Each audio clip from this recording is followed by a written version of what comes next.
नमस्कार दोस्तों, आज हम जीव विज्ञान का एक नया पाठ पढ़ेंगे जिसका नाम है जैव प्रौद्योगिकी सिद्धांत व प्रक्रम। अब हम इस पाठ का पहला भाग पढ़ेंगे। इस वीडियो में हम पढ़ेंगे परिचय, जैव प्रौद्योगिकी के सिद्धांत। परिचय। जैव प्रौद्योगिकी यानी बायोटेक्नोलॉजी में उन तकनीकों का वर्णन मिलता है जिसमें जीवधारियों या उनसे प्राप्त एंजाइमों का उपयोग करते हुए मनुष्य के लिए उपयोगी उत्पाद या प्रक्रमों यानी प्रोसेस का विकास किया जा सकता है।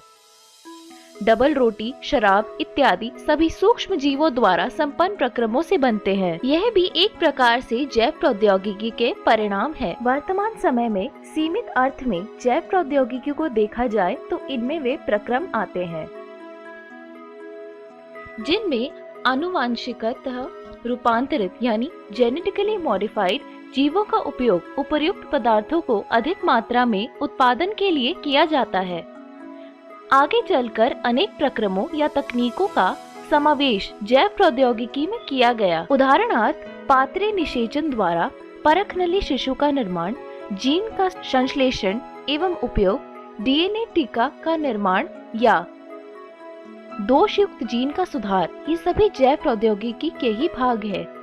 यूरोपीय जीव प्रौद्योगिकी संघ EFB द्वारा जो जैव प्रौद्योगिकी की परिभाषा दी गई है उसमें दोनों परंपरागत विचार व आधुनिक आणविक जैव प्रौद्योगिकी का समावेश है। EFB द्वारा दी गई परिभाषा निम्नवत है: नए उत्पादों तथा सेवाओं के लिए प्राकृतिक विज्ञान व जीवों, कोशिकाओं व इसके अंग तथा आणविक अनुरूपों का समायोजन। जैव प्रौद्योगिकी के सिद्धांत। आधुनिक जैव प्रौद्योगिकी के विकास में निम्न दो प्रमुख तकनीकों का योगदान है। ये है: पहला, आनुवांशिक इंजीनियरिंग। इस तकनीक द्वारा आनुवांशिक पदार्थों यानी डीएनए या आरएनए के रसायन में कर इसे परपोषी जीव यानी होस्ट ऑर्गेनिज्म में प्रवेश कराकर इसके समलक्षणी यानी फिनोटाइप में परिवर्तन करते हैं।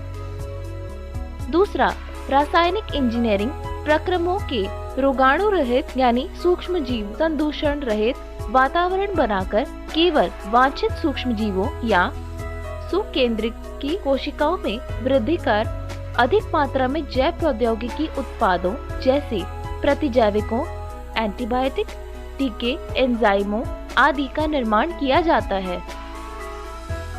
अलैंगिक जनन आनुवांशिकी सूचनाओं को परीक्षित रखता है, जबकि लैंगिक जनन द्वारा विभिन्नता व विशिष्ट आनुवांशिक व्यवस्था के संयोजन के प्रतिपादन का अवसर मिलता है जो जीव या आबादी हेतु लाभकारी हो सकता है। लैंगिक जनन से विभिन्नता उत्पन्न होती है। परंपरागत संकरण की विधियों जो पौधों एवं जंतुओं के जनन में उपयोगी है, इनके द्वारा वांछित जीन के साथ साथ अवांछित जीन का समावेश व गुणन भी हो जाता है। उपर्युक्त कमियों को दूर करने हेतु आनुवांशिक इंजीनियरिंग तकनीकों में जीन क्लोनिंग एवं जीन स्थानांतरण का उपयोग कर पुनर्योगज डीएनए यानी रिकॉम्बिनेंट डीएनए का निर्माण किया जाता है, जिससे बिना अवांछित जीनों के केवल एक या एक से अधिक वांछित जीन को चुने हुए जीवों में स्थानांतरित करते हैं।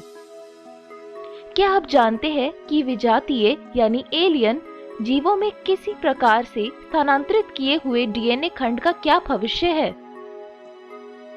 संभवतः ये डीएनए जीव की संतति कोशिकाओं में स्वयं गुणित नहीं हो पाएगा, किंतु जब ये डीएनए आदाता के जीनोम से जुड़ जाता है तब ये गुणित होकर परपोषी डीएनए के साथ वंशागत हो जाता है।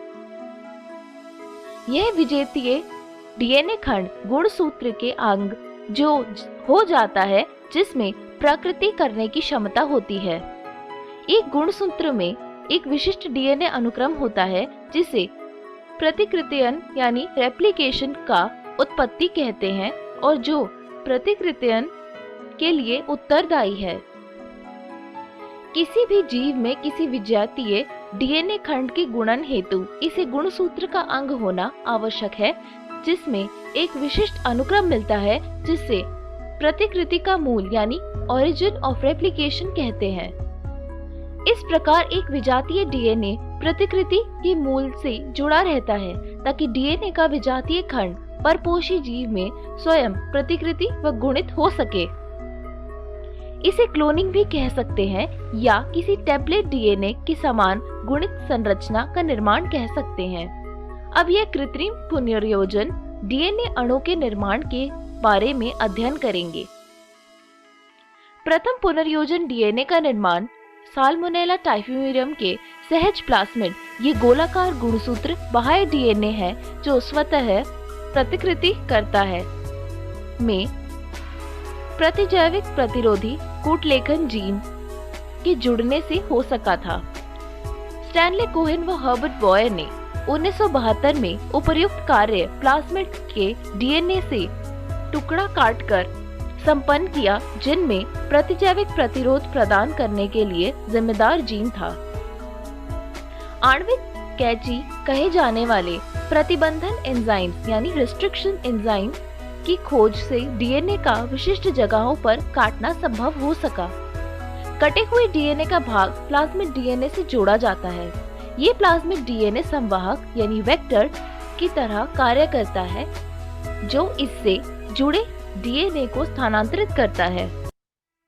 संभवतः आप जानते हो कि मच्छर कीट संवाहक के रूप में मलेरिया परजीवी को मनुष्य शरीर में स्थानांतरित करता है।